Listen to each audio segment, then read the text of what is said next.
아내분들 착각하지 말아야 될 게 나를 너무나 사랑했던 그 남편이 어떻게 이럴 수 있어요? 이런 상실감에 굉장히 고통스러워하고 힘들어하세요. 그럴 때 제가 그런 말씀을 드립니다. 그 남편 죽어서 이미 지구상에 없어요. 옛날의 남편으로 돌아오지 않습니다. 그 남자 없어요 이미.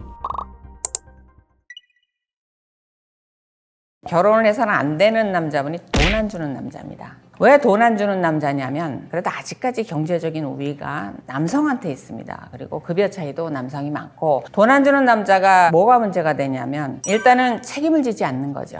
연애할 때야 하늘에서 별하고 달 따다 준다고 사기를 쳐도 이해를 합니다. 하지만 결혼해서 돈을 안 가져준다라고 하면 남자분들이 그런 말을 해요. 너 돈 보고 결혼했어? 너의 사랑은 순수하지 않아. 이렇게 말을 해요. 무엇으로 사랑을 책임질 건데요? 돈이 없으면 생활할 수 없는 이런 상황에서 돈을 안 준다라는 건 이건 유기죠. 방관이고. 왜 본인이 다 써야 되고 아내는 그 돈에 대해서 권리가 없고 사정해야 되고 돈 받으면서 빌어야 되고 내가 10,000원 받아다가 5,000원 쓰면 왜 영수증 갖다 바쳐야 되고 그런 부분에 대해서 돈으로 책임지지 않을 거면 도대체 왜 결혼했습니까? 아무런 책임감이 없는 남자죠. 그래서 그런 남자는 결혼해서는 안 된다라는 거고. 한번 물어볼까요? 돈으로 책임지지 않는다고 그러면 뭘로 책임지실래요?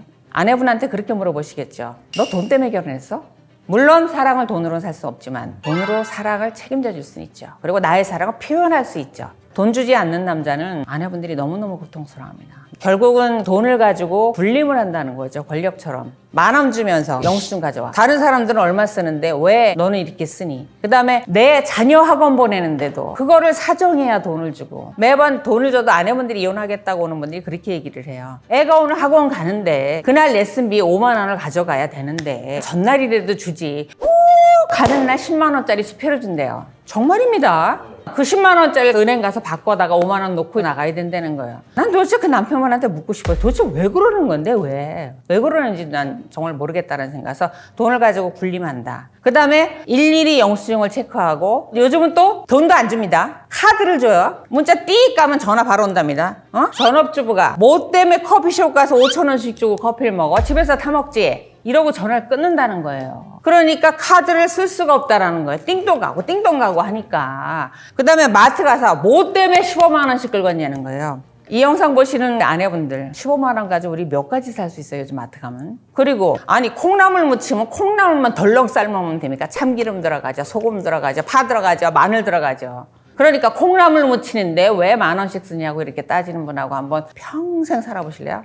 고민해 보시기 바랍니다. 이런 환경에 오래 노출이 돼서 아내분들이 살게 되면 일단 자존감이 낮아지죠. 가스라이팅이라고도 하는데 노예근성이 생긴다고 생각해요. 무기력해지시고 아내분들이 본인이 어떤 판단을 하지도 못하고 내가 잘못하는 건가? 이러면 어떡해요? 굉장히 위축돼 있어서 같이 마주 앉아서 상담을 하고 얘기하면서도 안쓰러울 정도입니다. 돈의 권력에 남편한테 너무나 이렇게 시달리다 보니까 그렇게 살지 말자고요 우리. 그리고 지금 자녀를 낳아서 저 정도 나이만 돼도 아이들이 이제 결혼할 때가 됐잖아요. 우리가 딸을 어떻게 길렀습니까? 결혼을 해서 남편한테 여보 5,000원만 이러라고 우리가 딸 길렀습니까? 그런 거 아니지 않습니까? 이 돈에 이렇게 군림할 거라고 하면 이 부모가 나서서 말려야 되는 겁니다. 자녀들이 말은 안 듣겠지만 돈 안 주는 남자 절대 결혼해서는 안 됩니다. 몇 년 전에 엄마, 아버지, 아들 세 가족이 방문을 하셨어요. 아내한테 이제 소장을 받아가지고 너무 짜게 준다는 거예요, 생활비를. 250만 원을 준대요. 생각할 때 250만 살만하지 않아? 근데 그분들이 지금 50억이 넘는 강남의 아파트에 살고 있었고요. 남편이 대기업을 다니면서 연봉이 억이 넘었습니다. 아내는 너무 적게 주는 돈 때문에 짠돌이 때문에 못 살겠다는 거예요. 그때 그 내방객 아드님 나이가 30대 초반이었어요. 그래서 제가 물어봤어요. 연봉이 그렇게 많은데 왜 250만 줬어요? 그랬더니 그거만 살지 않아요? 다른 사람들 다 그렇게 살잖아요. 은근 부하가 나는 거예요. 그래서 저기 60억대 아파트에 살려면 관리비가 얼마요? 100만 원 좀 넘어요. 관리비 내고 나면은 뭐 갖고 살아요? 휴대전화 요금 내야죠, 보험료 내야죠, 물도 사 먹어야지. 어떻게 살아요? 그거면 됐잖냐는 거예요. 그렇게 하면 안 되지. 그 다음에 본인 나머지 월급은 뭐 하는 거예요? 그러니까 제가 버는 건데 그걸 왜 내가 줘야 돼요? 부모님이 오히려 옆에서 이 자식아 그러게 내가 그 월급 다 주라고 했지. 에휴 이놈. 그러시는 거예요. 너무 사고가 30대 초반인데도 어떻게 이거면 살지 않아요? 라는 생각을 하고 있는지. 근데 제 문제가 되는 거 그 아들 사고가 바뀔까요? 안 바뀔 겁니다. 그래서 이혼하라는 겁니다. 전 그분들한테 그렇게 말하고 싶어요. 그렇게 돈이 아까우시면 가사도우미 쓰세요. 가사도우미. 예. 거짓말하는 건 사실 남녀가 이혼 사유가 되는 건 똑같죠. 근데 절대 하지 말아라 하는 사유에서 우리가 상담을 해보면 남편의 거짓말로 아내분이 고통받는 경우가 이게 상대적으로 많았다더라라는 생각이 드는데, 일단 왜 그런 차이가 나냐면 이 거짓말하는 스케일이 달라요. 또 뭐 제 개인적인 경험일 수도 있겠지만 뻔히 드러나는 거짓말을 정말 안색 하나 안 변하고 이렇게 반복해서 하는 게 남자분들이 더 많다라고 합니다. 일단 거짓말하는 남자들이 보면은 머리끝부터 발끝까지 전부 거짓말이에요. 처음에 만났을 때 이제 부모님의 상황, 자신의 부모, 학력은 말할 것도 없고 직장 이런 걸 전부 속입니다. 그리고 소득도 속이고요. 물론 이제 여자 문제, 외도 문제 이런 거는 이제 논외로 한다 하더라도 거짓말을 해놓고 그걸 덮기 위해서 거짓말을 반복한다라는 거예요. 그리고 이렇게 거짓말을 잘하는 분들이 잘 사는 분들이 별로 없어요. 유능한 분들이 별로 없어요. 궁핍한 경제생활까지 같이 이어진다라는 거예요. 그리고 보통 처가살이 하는 경우가 많고. 그래서 실제 사례에서 보면 어떤 게 있냐면은 처음에 만나서 결혼을 생각하고 이제 물어보게 됩니다. 학교 어디 나왔어? 그러니까 나 무슨 대학 나왔지. 아니면 또 미국에 무슨 뭐 대학 유학 다녀왔지. 그래서 직장 뭐 거기 있잖아. 뭐 S사 뭐 이런데 얘기를 하니까 지금 현재로 뭐 대단한 부가 있거나 하지는 않지만 장래가 정말 좋잖아요. 유망하잖아요. 그러니까 그런 면에서 아내분이 이제 선택을 하게 되죠. 물론 이제 남자가 좋으니까 하기도 하겠지만. 그런데 하나씩 이제 거짓말이 드러나게 되는 거예요. 이게 자연스럽게 이제 드러나게 됩니다. 생활하다 보면. 당신 어느 대학교 나왔대는데, 내 아는 사람 거기 있대는데 당신 없대는데 그런 사람?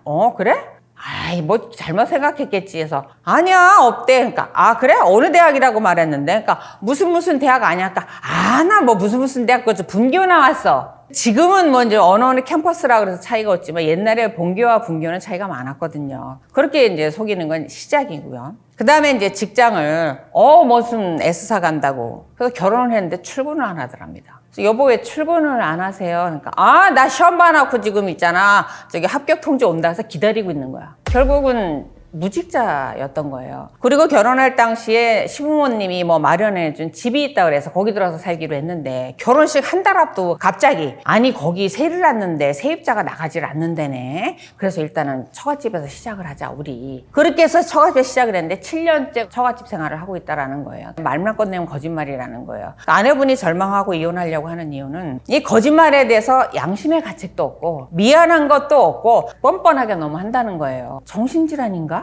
이런 생각이 들 정도로. 그래서 어느 날부터 해서 하도 거짓말하고 우기고 하니까 녹음을 착착착착 하게 되더라는 거죠. 메모를 해놓고. 그러다 보니까 이 사람은 이제 이게 성향이고 변하지 않는구나. 이때 이제 아내분들이 절망하는 건 그거예요. 이 거짓말하는 남자하고 살아서는 나의 미래가 없다라는 거죠. 나의 미래가 없으면 내 가정에 미래가 없다라는 거죠. 거짓말하는 남자분들하고 사는 아내분들이 하루 아침에 이렇게 결정하지는 않아요, 이혼을. 몇 년을 반복해서 개선도 해보려고 하고 노력을 하는지 관찰해 보고 했는데도 안 하니까, 그게 변하지 않으니까 좌절해서 오게 된다는 거죠. 사랑이 넘치면 좋을 것 같죠. 그거 연애할 때 얘기고요. 무엇이든 과유불급이라고 적정할 때가 좋은 겁니다. 사랑이 지나친 남자들이 뭐가 문제냐면, 그 사랑이 뜨거운 사랑이 결국은 집착이었음을 나중에 알게 되고 아내분이 거기에 구속되게 되고 너무 힘들어지고 갇히게 되고 이렇게 지쳐가는 생활을, 그다음에 대외관계가 다 단절이 되는 아내분들이 대부분 그런 거는 어느 정도 감내하고 삽니다. 또 아이들이 출산 안 하고 하다 보니까 그래 나 하나 참으면 되지. 저 사람 뭐 그래도 나에 대한 관심과 애정은 있으니까 저러겠지 하고 넘어가는데, 문제는 사랑이 지나친 사람들이 집착을 넘어서 대부분 외도로 이어지기 때문에 결혼을 할 때 고민을 해보시라는 건데, 사랑이 뜨거운 남자, 집착이 강한 남자가 연애할 때 굉장히 좋아요. 왜냐하면 나만 생각하고 나만 바라보고 퇴근하면 불이 나게 나한테 오고 어디 가자면 반드시 데려다주고 나의 모든 걸 다 해준다라는 거죠. 기사처럼 나를 걱정해주고 나만 쳐다보는 게 얼마나 좋아요. 그렇게 와서 말씀하세요.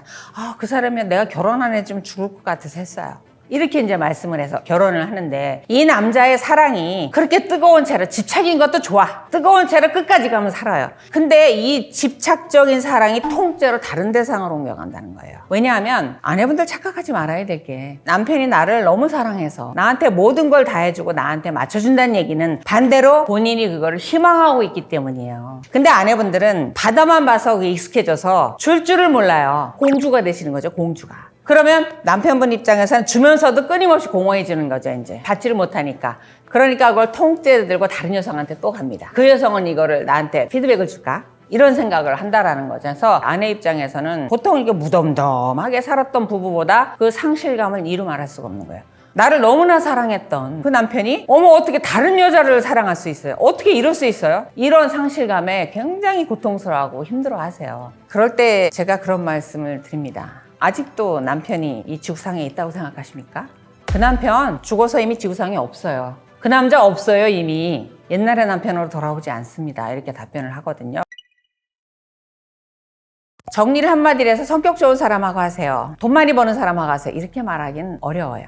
역으로 본인 자신을 생각해 보세요. 내가 버틸 수 있는 한계가 어디까지인가 한번 고민해 보시기 바랍니다. 여름에 더울 때 내가 버틸 수 있는 실외 온도가 30도인지 35도인지 40도인지를 생각을 해보시는 거예요. 무슨 얘기냐면 신혼여행을 다녀와서 이혼을 하겠다고 한 젊은 아내분이 왔어요. 자기 죽어도 못 산다는 거예요. 남편이 볼일을 보고 물을 안 내리더랍니다. 한 번은 참았대요. 2번 안 내리는 걸 보고 자기 못 살겠다라는 거예요. 사람마다 상대방에 대해서 못 참는 습관들이 있어요. 그러면 내가 그 사람을 어디까지 참아줄 수 있는지를 보고 상대를 고르시면 돼요. 변기에 물 안 내리고 밥 먹을 때 트림하는 게 싫으면 그런 남자 피하면 되는 거예요. 내가 견디기 힘든 부분을 가지고 상대를 생활 습관이라든가 학력이라든가 인성이라든가 이런 부분을 점검해 보시면 좋지 않을까라는 생각이 듭니다. 남편분들은 또 어떤 여성분들을 주의해야 되냐면 선물해주면 굉장히 아내분들이 좋아하죠. 처음에는 이제 작은 거 꽃 선물만 해줘도 감동을 하더니 어느 날 꽃 던져주면 스근둥하고 그러면 이제 올라가죠 점점점. 결국 명품백, 명품 반지 시계 이렇게 가지 않습니까? 본인이 어느 단계까지 고가를 해줄 수 있는가. 만약에 이 고가의 선물을 안 했을 때 아내는 나를 무능력하게 볼 거고 사랑하지 않는다고 수정 부릴 거고 이걸 내가 견딜 수 있는가. 이런 부분을 생각을 해보셔야 돼요. 이런 사람하고 결혼하지 마라라는 건 정답은 내가 어디까지 견딜 수 있는가. 이거를 점검해 보시면 됩니다.